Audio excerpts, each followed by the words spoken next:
Hello,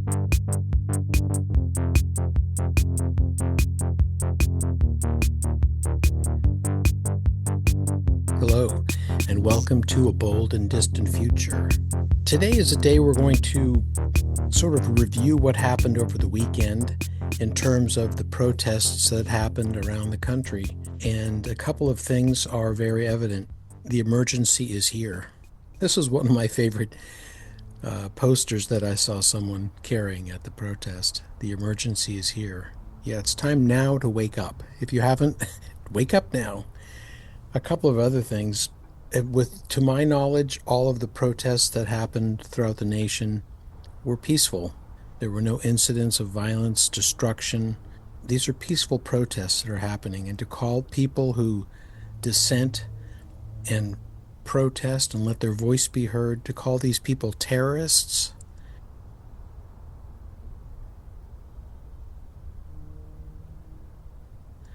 is absolutely 100% incorrect. Keep protesting, keep getting out on the streets, keep letting your voice be heard.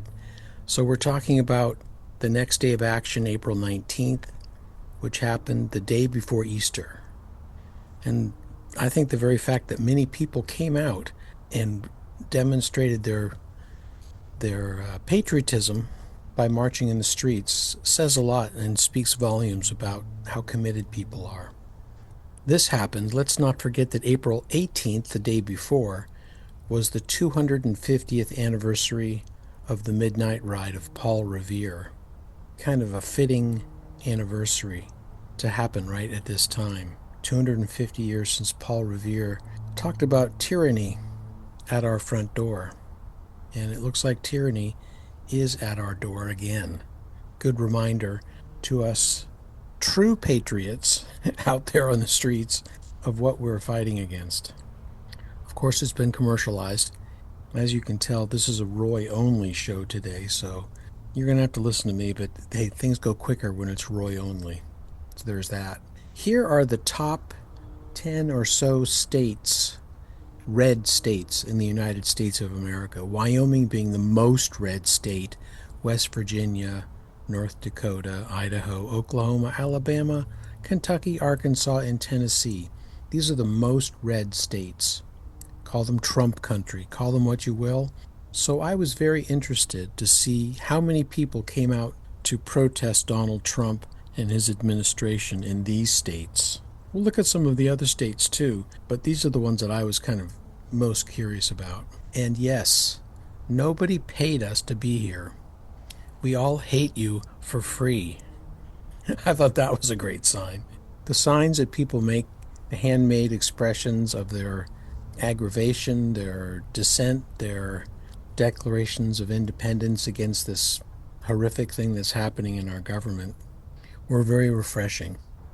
It was nice to see people expressing themselves on the streets in a nonviolent way. So here's Tennessee. Tennessee will start at the bottom of the list. Tennessee had people out on April 19th. They have a 5051 account. I think you can subscribe to them on Instagram. Some of these states don't have 5051 accounts directly. They might be working through other organizations. But there were people out there in Tennessee. Not that many. I don't know where this was in Tennessee, to be very honest. And I gathered these from a website that I'll tell you about in a minute because I don't have the name here. But they had information booths, people talking, people connecting. This is what we need more of. People talking, people sharing information. Arkansas, moving up the list. They, I believe, had the most creative form of protest. Many of them made these mock headstones out of cardboard about all the things that are being killed right now in our country and laid down in front of the state capitol in Little Rock on the grass. Great form of dissent, great form of protest. Love it. Oh, there's the name. It's called the Resistance Report. The Resistance Report is an Instagram page that you should subscribe to. This fellow who's putting this together is really good at collating and gathering all the imagery from different protests around the country. So it's a great thing, and I I did borrow many images from his Instagram page, and I greatly appreciate it. Thank you. Let's move up to Kentucky. There were lots of people in Kentucky, thousands in Lexington, Kentucky. Here's another view of Kentucky. They do have a 5051 page, Kentucky. And if you don't know 5051, Google it. That'll get you to information about where your local protests will be happening. That's one resource. I find it a very good clearinghouse for people in any state to find out where to go and protest. Alabama. There were people out there on the streets in Alabama. Thank you, Alabama. Here it says over 1,000 folks were in Birmingham. You know, when you're in a deep red state protesting against Donald Trump, I would say comes at some personal risk and cost. So I applaud these people. I support you. I'm so appreciative of you getting out on the streets the day before Easter. It's pretty remarkable. Let's move up to Oklahoma. Oklahoma had some protesting happening in Tulsa. There are numbers of people all around the country, even in the reddest states, protesting. Idaho, a huge gathering in Idaho. Looks like thousands of people. Moving up to North Dakota. They did an interesting way of protesting, lining up against the street corner, holding signs. Bless you, people of North Dakota. You look like fun people. I'd like to hang out with you guys. And I think in most of the protests, in many of them, we're seeing lots of older people, a lot of gray-haired older people out there on the streets for many reasons.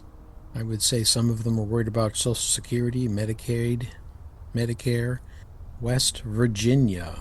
Hundreds of people show up to the protest in West Virginia to show their displeasure with the Trump administration. These are deep red states. Again, these people are heroes. To get out on the street and express themselves like that, I would say at some personal risk, is very admirable. I commend you. And did you notice no violence? And the most red state, Wyoming, had a protest at the state capitol. They're estimated around 200 or 300 people in attendance in Cheyenne. My deepest appreciation to the people of Wyoming getting out and hitting the streets for this very important protest. Thank you. Let's look at some of the other states. There were people in Nevada. I didn't get very many good pictures of Nevada from the website, but that's why we need to post this stuff. I think everyone needs to be taking pictures and post this stuff all over Instagram. Hashtag it 5051 hands off. And then people like myself and others can see this stuff. If we're not broadcasting it, we don't see it. Milwaukee, huge gathering of people. I'd say in the thousands. Amazing. This is all on April 19th, just this past weekend. Minnesota, very large gathering of people. Cleveland, out on the streets. Thank you, Cleveland. Now here's Milwaukee again, maybe from a different angle. Utah brought it again. They are doing some amazing gatherings, and very proud and stand in great admiration for the people of Utah for getting out and doing this. Thank you, Utah. Getting back to California, Bakersfield, California. It's a very red community within California. It's a red district. They were out on the streets in Bakersfield on April 19th. Of course, New York City had a huge gathering again, thousands and thousands. I don't know exact numbers, and I haven't seen exact numbers of the entire protest nationwide. I'm not sure if we surpassed the previous protest or it was about an even count. This is San Francisco, I believe. Quite a big march going by Union Square. And Portland, Oregon. Thank you, Portland. You know, and that is what the whole point of this thing is about. It's about building a movement, building a coalition. It's grassroots. It's people telling people, get out to the next. If you missed this last one, get out to the next one. Tell a friend if you can't make it, bring a friend. This is how we change things. Oh, this happened in San Francisco. people went along the beach side and formed a human sign, impeach and remove. I thought that was really cool. Here's a better view of it. I love the creativity of the protests, and then someone to fly a drone over to get a photograph and then to post the photograph. This is what we need more of. Document this stuff. If we don't document it and share it, it's like it never happened. Well, that's where we're at now. I did see some, at my particular protest, I saw some wonderful signs, and I just wanted to share a few of them. Trump's Golden Age of Stupid. This was a great poster. It's so it's so to the point, and it was done on this gold kind of reflective paper. Really cool. This was a poignant one, the one that just listed the names of the people that have been abducted and deported. I need to do a deep dive and do research on each and every one of these names. I only know a couple of them. I mean, Kilmar Obrego Garcia's on there, and Mahmoud Khalil is on there, and Rumesia Öztürk. I know a few of the names, but not all of them. I love the informational signs. And this one I haven't done a deep dive into yet, but this fellow put up a reference point to support Article 3, Section 2 and May Marbury versus Matterson.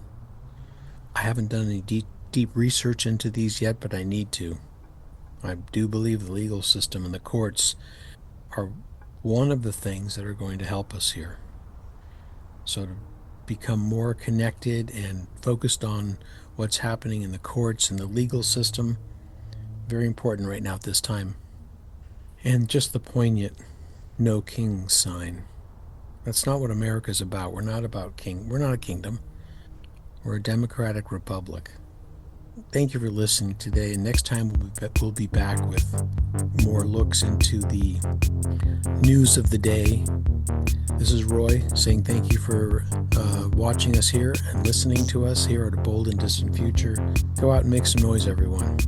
Thank you very much.